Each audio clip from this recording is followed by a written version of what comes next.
Today's lecture is on quality of water. Okay, so certain minerals, okay, such as iron, calcium, manganese, fluorine, okay, in small quantities, it may be useful and good for the health of the people because human beings need a certain amount of these elements in their bodies. But when these materials and others are dissolved in large amounts or in certain combinations, what happens is the water may become unfit or less useful for the industrial activities. So sometimes the water may contain toxic or poisonous substances such as arsenic, okay, barium, cadmium, chromium, okay, etc., which may be very harmful to the public health if it is present in low quantities. So water also contains common salt which is undrinkable, right? And the water also contains harmful bacteria which causes various diseases. So coming to the characteristics of water, so we have the physical characteristics. So this includes the test for determining the turbidity, color, taste of odor, temperature, specific gravity. So we shall see each one of them in detail. So first one is the turbidity. So if a large amount of suspended matter such as clay, silt, okay, or finely divided organic materials, they are present in water, it will appear to be a turbid in appearance. So the clay or other inert suspended particles may not be harmful to health, okay, yet they are to be removed or reduced, okay, for various reasons, for aesthetic and psychological reasons.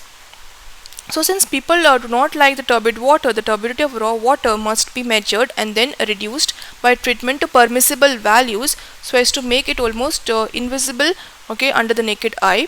So the insoluble particles of soil, organics, microorganisms and other materials impeding the passage of light through water by scattering and absorbing rays causes turbidity, which can be measured as the interference to the passage of light through the given water.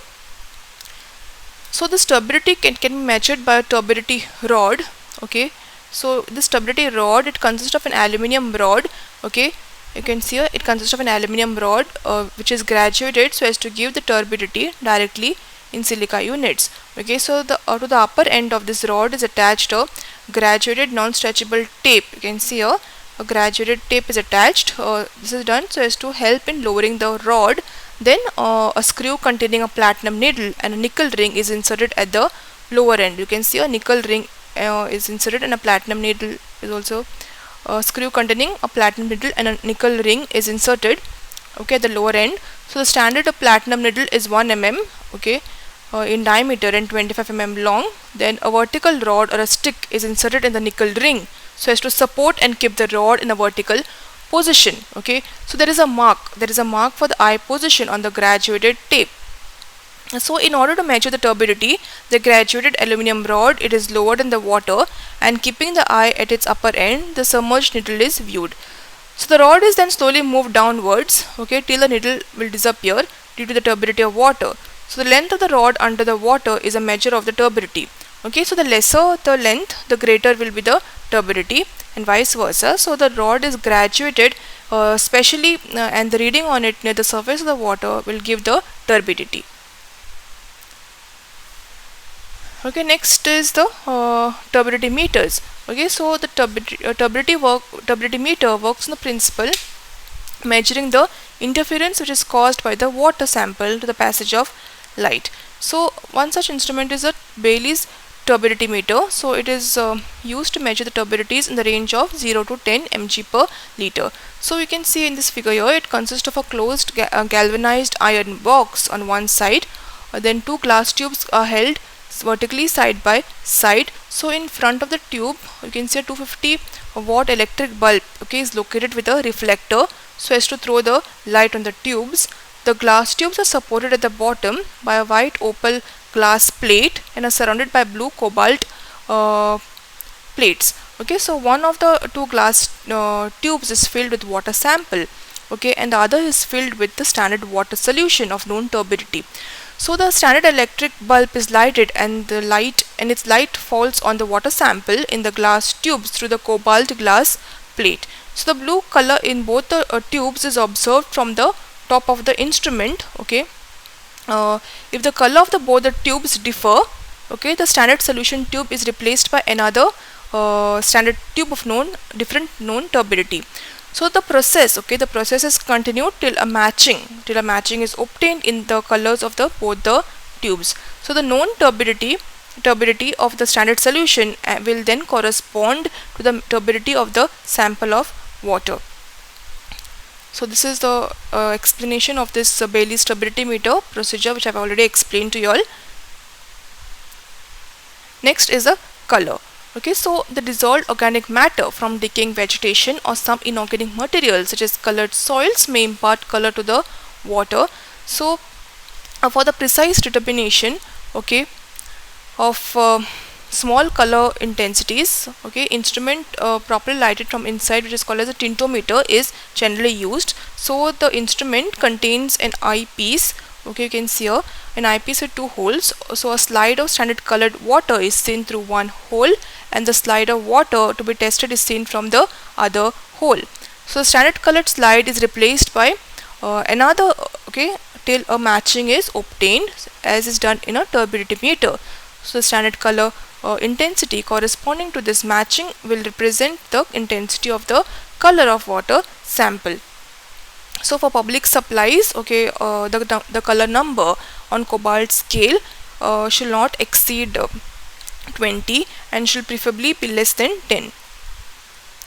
Next, coming to the tastes and odors. So the tastes and odor may cause due to presence of various gases, okay, such as CH4, CO2, O2, which are combined with organic matter, substances like NaCl, iron compounds. Okay, so the extent of the taste or the odor present in a particular sample of water is measured by odor intensity.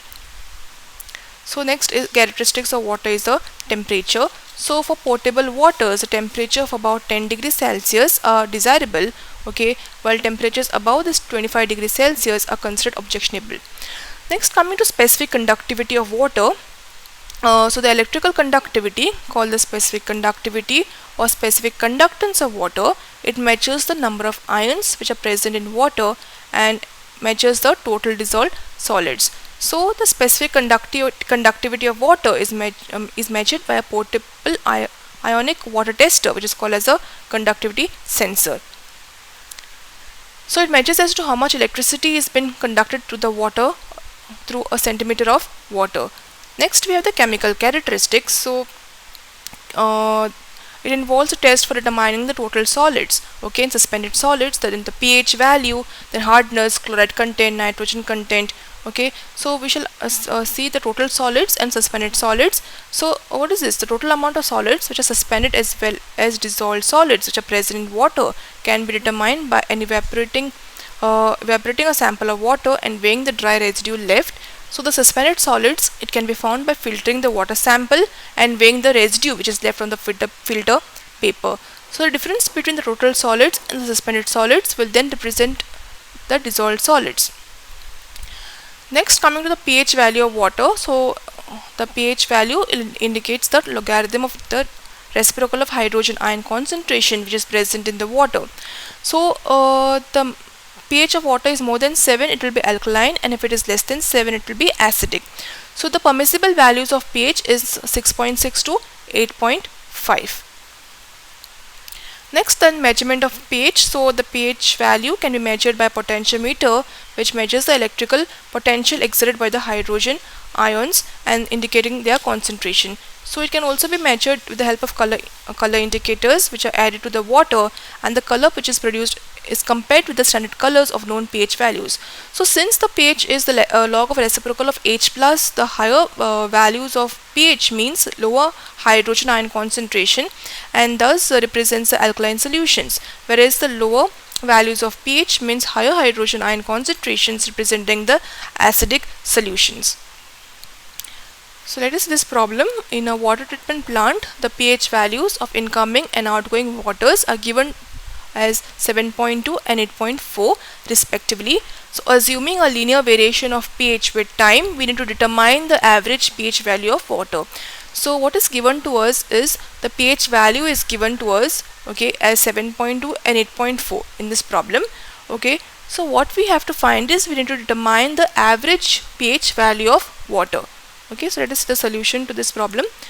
So what is given to us? We know that in a water treatment plant, the pH value is given to us. What is the pH value of incoming and outgoing waters? It is 7.2 and 8.4. Okay, so what we are told to find is we need to determine the average pH value of water. Determine average pH value. Okay, so the solution will be, let us say solution.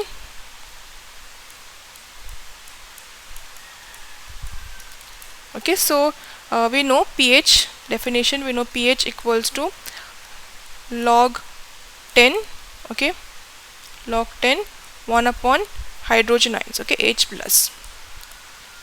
So let us say pH value, pH1 is for incoming and pH2 is for outgoing waters. So pH1 will denote pH1 for incoming, okay, as this is given to us as 7.2, this value is given 7.2. so let us say this is log 10, okay, log 10 1 upon H plus, and pH2, okay, pH2 is given, value is given as 8.4, 8.4 log, this is H1, okay, H1, and log 10 1 upon H2 plus, okay. By definition we know pH equals to log 10 1 upon H plus, so this value is given to us. For pH1 it is 7.2 and for pH2 it is 8.4, okay, 8. This is equals to, okay, equals to. So now we shall log to the base 10, log 10 1 upon H1 plus equals to 7.2, okay. So or we can say minus log 10 minus log 10 H1 plus equals to 7.2. so H1 plus equals to 10 raised to minus 7.2, okay, and H2 plus will be 10 raised to minus 8.4. so we need to find the average value of pH. So first we'll find the average value of H plus. So average value of H plus,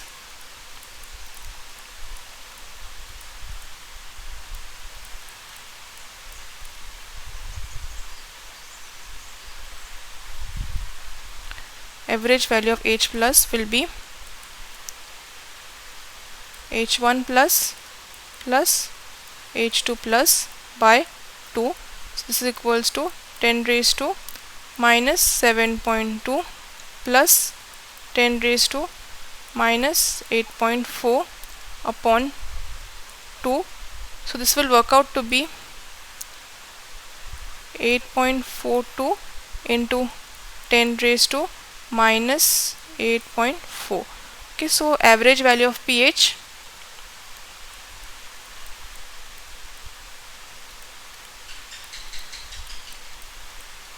average value of pH will be equal to log 10 1 upon H plus, right? So log 10 1 upon H plus. So 1 of H plus we have already found it as 8.42. So 1 upon 8.42 into 10 raised to minus 8.4. Okay, so this will work out to be as 7.47. This is the answer. Next, coming to hardness of water. So hardness of water is a characteristics which prevents the formation of sufficient leather foam when such hard waters are mixed with soap. Okay, so if bicarbonates and carbonates of calcium and magnesium are present, the water is rendered hard temporarily. So as this hardness is removed to some extent by simple boiling or to full extent by adding lime to the water, such hardness is known as temporary hardness or carbonate hardness. So carbonate hardness is equal to total hardness or alkalinity, whichever is lesser, and non-carbonate hardness is the total hardness in excess of the alkalinity.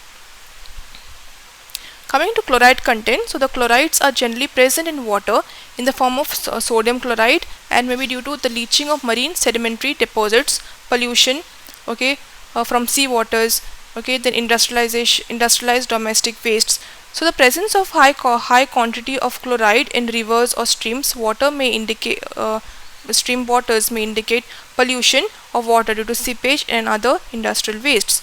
Okay, so the chloride concentrations of raw water is being used for public supplies. It should be tested, okay, so as to detect any increase in its chloride content and the possibility of any organic pollution of water. Okay, so with this I come to the end of this lecture.